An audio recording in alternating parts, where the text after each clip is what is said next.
أخبار وعناوين الكوكب المصري من تحيا مصر حرة. نبدأ جولتنا الإخبارية في خطوة تاريخية تعكس عمق العلاقات العربية. شهدت مصر والمملكة العربية السعودية تعاوناً فضائياً غير مسبوق، بما يعزز آفاق الشراكة في مجالات علوم وتكنولوجيا الفضاء. وأكد الدكتور مصطفى مدبولي رئيس مجلس الوزراء توقيع شراكة استراتيجية بين القطاع الخاص المصري والإماراتي باستثمارات تبلغ 3.1 مليار دولار لإنشاء مشروع عمراني متكامل داخل القاهرة الجديدة. وأوضح رئيس الوزراء أن حجم حزمة الحماية الاجتماعية في الموازنة الجديدة يصل إلى 837 مليار جنيه، فيما يبلغ باب الأجور والمرتبات نحو 822 مليار جنيه. وفي الشأن الاقتصادي، أكدت الحكومة استمرار القطاع الخاص في الاستحواذ على أكثر من نصف الاستثمارات المنفذة خلال الأشهر التسعة الأولى من العام المالي الجاري. كما شدد الدكتور مصطفى مدبولي على أن تطبيق منظومة الدعم النقدي لن يبدأ اعتباراً من الأول من يوليو المقبل، مؤكداً أن الأمر لا يزال قيد الدراسة والتقييم.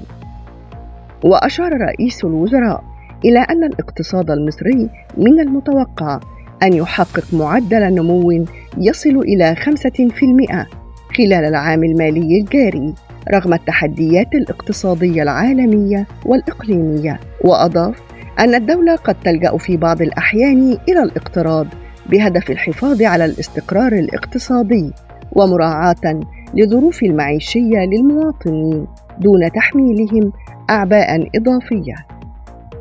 وفي قطاع النقل، حققت الشركة القابضة للطرق إيرادات بلغت 11.5 مليار جنيه، في مؤشر على استمرار نمو مشروعات البنية التحتية. وأكد رئيس الهيئة القومية للتأمين الاجتماعي أن قانون التأمينات والمعاشات يضمن زيادة سنوية لأصحاب المعاشات، بما يسهم في تحسين مستوى المعيشة. وفي ملف الزراعة، تدرس وزارة الزراعة خفض حصص الأسمدة المدعمة إلى 40% ضمن خطط تطوير منظومة الدعم وترشيد الاستخدام. وعلى صعيد الاقتصاد الرقمي، واصل قطاع الاتصالات تحقيق معدلات نمو قوية بلغت 20.3% ليحتل المركز الثاني بين القطاعات الأكثر مساهمة في دعم الاقتصاد المصري.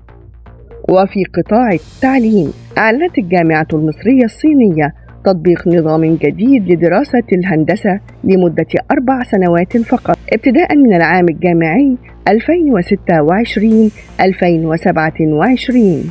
عالمياً، هبط سعر خام النفط الأمريكي إلى ما دون $70 للبرميل مع استمرار حركة عبور ناقلات النفط عبر مضيق هرمز. وفي دمشق، استقبل الرئيس السوري رجل الأعمال المصري نجيب ساويرس في قصر الشعب لبحث عدد من الملفات الاقتصادية والاستثمارية. وفي قطاع الطاقة، تستعد محطة الضبعة النووية لاستقبال الوقود النووي وفقا لبيان صادر عن وزارة الكهرباء والطاقة المتجددة. رياضياً، غادر منتخب مصر إلى سياتل استعداداً لمواجهة منتخب إيران في الجولة الأخيرة من دور المجموعات بكأس العالم 2026. كانت هذه أبرز أخبار وعناوين الكوكب المصري. من تحيا مصر حرة، تقبلوا تحياتنا.